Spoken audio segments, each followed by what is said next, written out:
Good afternoon. Name's Todd Stone from D from Central Oregon Survival Network. I just want to go over real quick. Actually, it's not going to be real quick. It'll probably end up being 2 videos. But I wanted to go over. I'm going to call it my survival pack. A lot of people can call it a bug out bag, survival kit, survival gear, survival pack. You know, I'm just going to call it a survival pack or day hiking bag because this actually is what I use on day hikes, and we go out and we do a lot of different survival skills, and this is one of the things I usually carry just on day trips. Usually something bigger for the 3-day, 4-day type expeditions. I have those packs also, more like a civilian packs, REI, a little lighter weight. I'm going to go over the pack real quick, and then after I'm done with the pack, I'm going to go in and show you everything that's inside of the pack, starting with the front pouches to the inside pouches. And I'll probably break this up in a couple different videos if I can't fit it all. Alright, and I'm not going to go over, everybody's got a different opinion about all the different gear out there in the survival world. I'm not going to go into great detail on stuff that people have covered many times over in the YouTube videos or just in survival books. I'll go into a little bit of detail, maybe some of the reasons why I carry stuff. Everybody has their opinions about the gear they carry and why they carry it, and I'll kind of go over my opinion and the reason why I carry this type of gear. Okay, I'm going to go over the pack real quick. I like this pack a lot compared to an Rei Lightweight Pack. This pack is very durable, it's tough, and the reason why I like it so much is it has a lot of MOLLE gear, with MOLLE holders, has a lot of webbing, tie-down webbing. I can also stuff a lot of different types of sleep systems, sleep pads. I can strap them on the outside. I can also put, it depends on the summer, but it has a MOLLE system on here that I really like. And I've been kind of looking for the civilian version with the MOLLE gear setup, but I really don't think it's out there yet. And at least I haven't found it.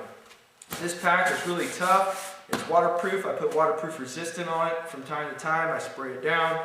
But this pack has done me well. You can tell it's a military patrol pack. The only thing that I don't like about this pack is these straps.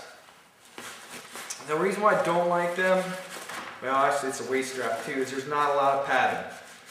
The padding on these, there's just not a lot compared to a civilian model where there's a lot of shoulder padding, a little more built for comfort, not so much built for function. So this is a lot of function and not so much comfort. What I'm going to do is I'm going to go down to a JAGS magazine and get the actual seatbelt racing pads that you can buy for 3 to 4 inch webbing, and I'm going to add it to these shoulder straps. I'm also going to add it to the waist strap. There is absolutely none on the waist strap. This could dig into you. It gets a little painful from time to time. I've carried this for a large amount of time, and hours, but it's not as comfortable as a civilian pack. Some of the things that is great about it is if you know anything about water survival techniques and things like that. If you did end up falling into the water, if you're kayaking with this backpack and you have it on for some reason, or canoeing, same thing, you have it on, or if you're just near deep water, you fall in. If this thing starts to drag you down, both shoulder straps have quick releases. So you can get rid of this thing in a hurry and get out of the situation. And if you're carrying hopefully you're carrying a knife on your side, and that'll come out with you, and you might lose your pack, but you'll still have your knife. And that's why I carry my knife in my belt, of course, except for the Outcast, which I strapped on the side here. I have a different video on the Outcast if you want to watch that. I also have a video on that. That's about enough of the pack, and then I'm going to go ahead and start in on just the inside pouches. This pack actually has an exterior pouch that's Velcro. I know Velcro doesn't handle up to cold, freezing conditions, but this does pretty good, and then you have straps to tie it down anyway.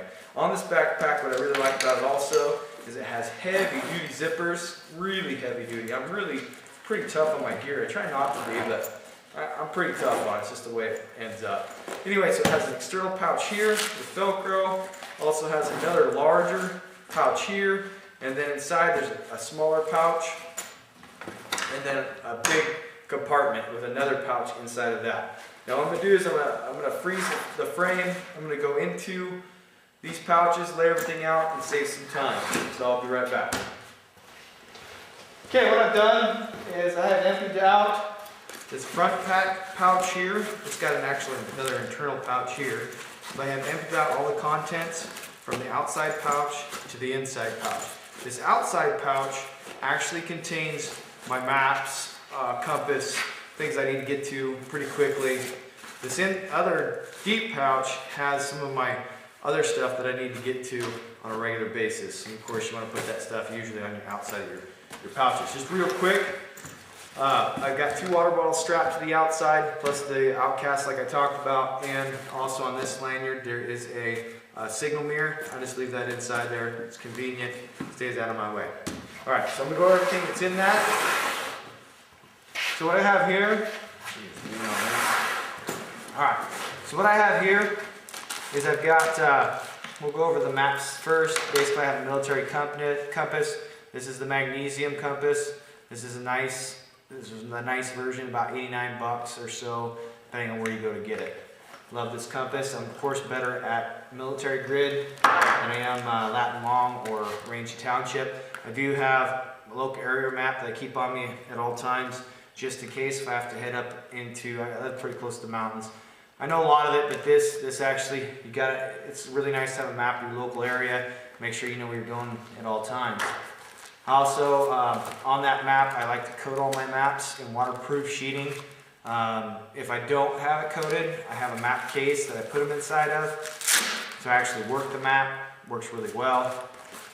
Everything I usually have like on lanyards, and it works really well. This here, you're probably wondering why has it got a baseball counter. This actually is for my pace count. When I'm working with my compass, doing orienteering, I use this for my pace count, so I keep track of my pace count and not overshoot my target. Okay, of course, first aid kit, I'm not going to go into a lot of detail about that. It's a first aid kit. I have some ibuprofen. The only thing I'd probably cover out of this that you might not have seen, or some of you have, is this is Quick Clot Sport Advanced Clotting Sponge. Stops the bleeding fast. This actually, I've read reviews on it. It's supposed to be really good stuff. In an emergency, this is some good stuff to have to stop the bleeding and make sure you get your person back to care. Now, I also use a bullet wound pressure bandage and butterflies, and that has worked. I've actually used that in the field. I had a friend slash his leg, about 3-inch gash, put it together with butterflies and that pressure bandage. Held together, didn't hardly lost any blood, got him to the hospital, he was good to go. But I just want to go over that blood clot stuff pretty quick. The first aid kit, got my Band-Aids, lip balm, sunscreen, headache medicine, that sort of things, little creature comforts. This, of course, you know what that is, 550, I don't have to go over that, it's self-explanatory.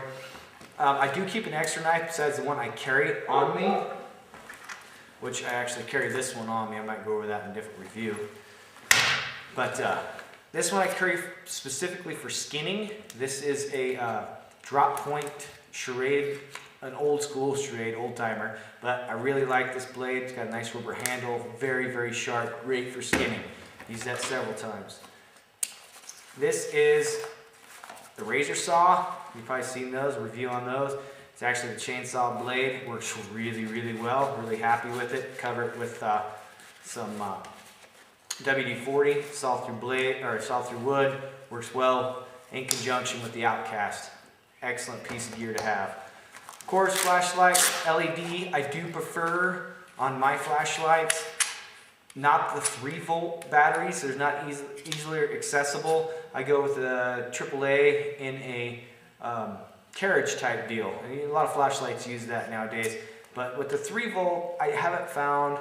I mean, they're very bright, and you've seen them, the Surefires, things like that. But the accessibility to those batteries, you can get them, but it's in my opinion easier to get the AAA batteries, and make sure you have the LED lights, and they last a long time and they're very energy efficient. Same with pin light. I do love the pin lights, awesome. Got a lot of, this one's got green, and those are just really nice to have, nice and handy. I do always keep a little bit of Power Bar gel. It doesn't taste great, but gives you energy quick. And some energy bars. I always have that stuff in my day pack or pack. And this here, you probably wonder why he's got scissors. This actually, I use these a lot. These scissors are amazing. They're you can call them rescue scissors, medical scissors. Basically, they do come from the medical field. You can slip underneath clothing to get people's clothing off if they're injured, to fix the wounds. That's where they originally came from. I use them for everything. 550, clothing, bandages, you name it. I will keep these in my pack always, and you'll see medics out there, they always have a set of these. These are great. They're strong, they cut really well, and of course I always tether everything that I have so I don't lose it. This is really just a cheap version, like I said, well I haven't said, but on earlier videos, redundancy with lights. I have a pin light, regular flashlight. This one's also got LED light wind up. And that's not really the real reason why I have it. The real reason is this radio actually works really well. This is a cheap version, maybe $14. You can get way up there. You can go into $200 in these things. But this actually works pretty good for what it is. And to keep in touch with emergency radio is very important if something does happen, because you don't want to walk yourself into a worse situation. This, I can't begin to say, is a very important piece of gear. Make sure you listen to the radio. I do have shortwave radios, different versions of this, a little more expensive of course, but I always make sure I'm listening to the radio, follow for emergencies. This is a fire kit. All this stuff I like to put in the kit so it isn't floating around in my pack. This all goes inside of an old school military cleaning case. It has a hookup so I can hook it up on the outside of my pack too if I need it, you know, put it accessible depending on the weather. Of course, 12,000 strikes, fire steel, great. I really like this type. Nice and simple, inexpensive, works great. Redundancy, again, I got the waterproof matches. You've seen those in a lot of reviews. They work really well. 2 lighters. Lighters do fail, but you know what? If it's good weather, I'm gonna use a lighter. I've got 2 here. I've got the cotton balls soaked in Vaseline, and I've also got the dryer lint with cold fuel, or the wet fuel. This you light, it goes on for about 3 minutes. It's cube form, and it's great. I use it in different situations. Mainly I use it when it's snowing out. I light one of those, build my fire on top of it, works great. Like I said, redundancy. Okay, now I'm gonna go ahead and go over the inside of the pack, but right now I'm gonna have to probably stop the video and make another one. So I'll be back, and this is Survival Network.